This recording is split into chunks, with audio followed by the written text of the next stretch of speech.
तो दोस्तों नमस्कार, मैं हूं अनिल और रेसलिंग सुपर धमाल में आपका स्वागत है। तो दोस्तों जिमी ऊसो की WWE में वापसी चर्चा का विषय बन चुकी है।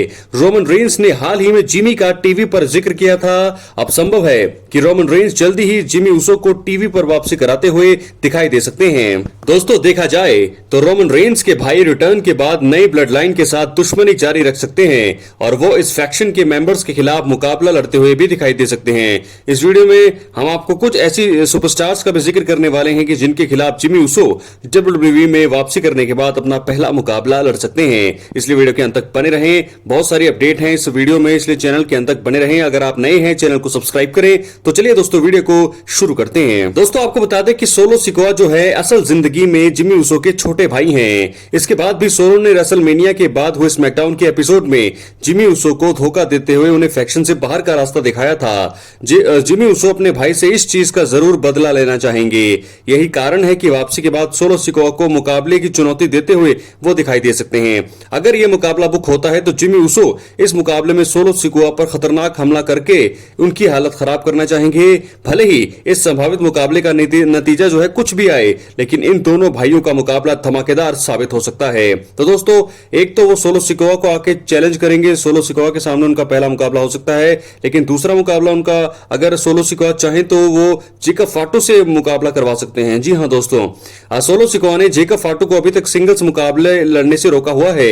जैसा कि हमने बताया कि जिमी ऊसो वापसी करते हुए सोलो को मैच की चुनौती दे सकते हैं और संभव है कि जो है सोलो सिकोआ अपनी जगह जेकब फाटू को जिमी के खिलाफ सिंगल्स मुकाबले में उतारने का फैसला करते हैं। दोस्तों सोलो सिकोआ ऐसा खुद को जिमी ऊसो के गुस्से से बचाने के लिए कर सकते हैं। देखा जाए तो फाटू काफी खतरनाक सुपरस्टार हैं, इसलिए जिमी ऊसो के लिए मुकाबले में उनका सामना करना आसान नहीं होगा।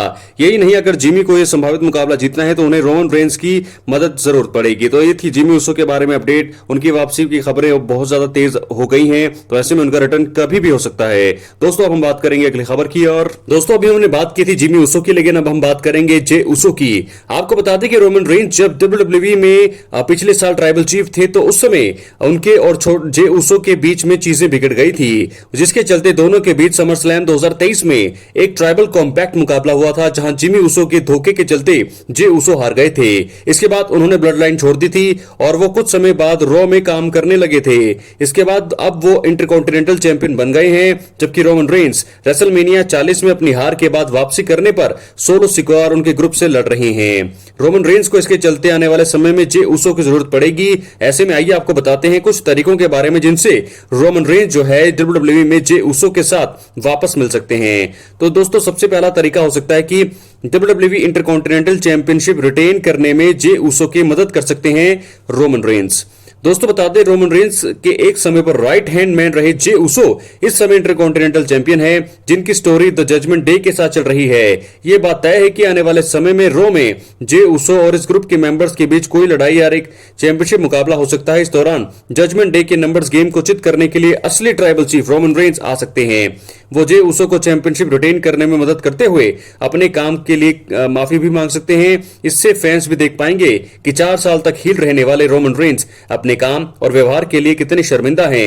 यह एक बेहद अच्छी बात होगी क्योंकि रोमन रेंस इस समय एक बेबी फेस के तौर पर काम कर रहे हैं। इस तरह का काम उन दोनों के बीच दूरियां कम करेगा और साथ मिलाने का कारण बन सकता है। दोस्तों वहीं आपको बता दें रॉ में जाने से बेहतर है कि रोमन रेंस अपनी माफी को स्मैकडाउन में ही जाहिर कर दे। इस समय रोमन रेंस की स्टोरी सोलो सिकोआ की नई ब्लड लाइन से चल रही है।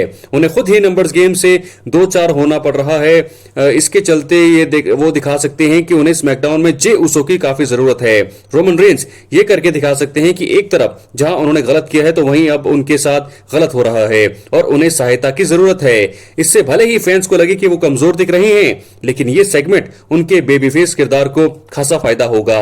वैसे भी यीट मास्टर यानी कि जे ऊसो को पूरा स्मैकडाउन रोस्टर मिस करता है, तो ये उन्हें वापस लाने का एक अच्छा तरीका हो सकता है। तो दोस्तों अब हम आगे बात करेंगे WWE के फॉर्मर मालिक विंस मैकमैन की। दोस्तों WWE के फॉर्मर मालिक विंस मैकमैन के नाम से हर कोई परिचित होगा। उनका रेसलिंग जगत में काफी बड़ा योगदान है और उन्होंने WWE को सफल बनाने में अहम किरदार निभाया है। उनके जीवन में हाल ही में एक डॉक्यूमेंट्री का ऐलान हुआ था और अब ये सामने आ गई है। इसमें मैकमैन ने अपने बचपन को लेकर कई राज सामने रखे हैं। नेटफ्लिक्स ने आखिरकार मिस्टर मैकमैन की डॉक्यूमेंट्री को रिलीज कर दिया है। इस डॉक्यूमेंट्री के पहले एपिसोड में विंस मैकमैन ने बताया है कि वो अपने पिता विंसेंट जेम्स मैकमैन की वजह से रेसलिंग बिजनेस का हिस्सा बने। WWE के फॉर्मर चेयरमैन ने खुलासा किया है कि वो 12 साल तक अपने पिता से नहीं मिल पाए थे क्योंकि वो अपने सौतेले पिता के साथ रहते थे। उनका जीवन उस समय काफी कठिन था। उन्होंने कहा, मुझे इस बिजनेस में शुरुआत अपने पिता के कारण मिली। मेरे पिता को इस बिजनेस का सबसे अच्छा प्रमोटर माना जाता था। जब मैं बड़ा हो रहा था तो मुझे नहीं पता था कि मेरा आखिरी नाम जो है मैकमैन है। जब मैं 12 साल की उम्र में अपने पिता से मिला तो मुझे पता चला। इसके पहले मैं ट्रेलर पार्क में अपनी माँ के साथ बड़ा हुआ, जहां मेरे सौतेले पिता भी थे जो काफी खराब थे। वो लगभग हर दिन मेरी पिटाई करते थे। मैं वहां तब तक रहा जब तक मैं बाहर नहीं निकल पाया। दोस्तों वहीं इसके अलावा विंस मैकमैन ने बताया कि जब वो अपने पिता विंसेंट से पहली बार मिले तो ही उन्हें उनसे लगाव हो गया। उन्होंने कहा, जब मेरे साथ शारीरिक रूप से हमला हो रहा था और इस तरह की चीजें घट रही थी, मैंने अपने पिता से एक शब्द नहीं सुना था। जब मैंने अपने पिता को पहली बार देखा, मुझे लगा कि मेरे पिता के स्वभाव में किसी तरह की चमक है। मैं उनके पास गया और खुले हाथ से उन्हें गले लगाया। मैंने उनसे यही उम्मीद की थी। उन्होंने मेरी पीठ थपथपाई। ये चीज एकदम अलग थी, लेकिन वहां से मुझे अपने पिता से लगाव हो गया। तो फिलहाल दोस्तों विंस मैकमैन की डॉक्यूमेंट्री जो है रिलीज हो चुकी है। क्या है आपकी राय, अपनी कमेंट बॉक्स में जरूर दें और अगर आप चैनल पर नए हैं चैनल को सब्सक्राइब करें क्योंकि फ्री है और यहाँ आपको हर प्रकार की रेसलिंग जगत से जुड़ी हुई तमाम जानकारियां मिलती है और मिलती रहेंगी। इसलिए वीडियो को लाइक करें, शेयर करें, चैनल को सब्सक्राइब करें, चैनल पर दोस्तों एक्टिव रहें। हर दिन यहाँ पर आपको वीडियो मिलती रहेंगी। बहुत बहुत धन्यवाद।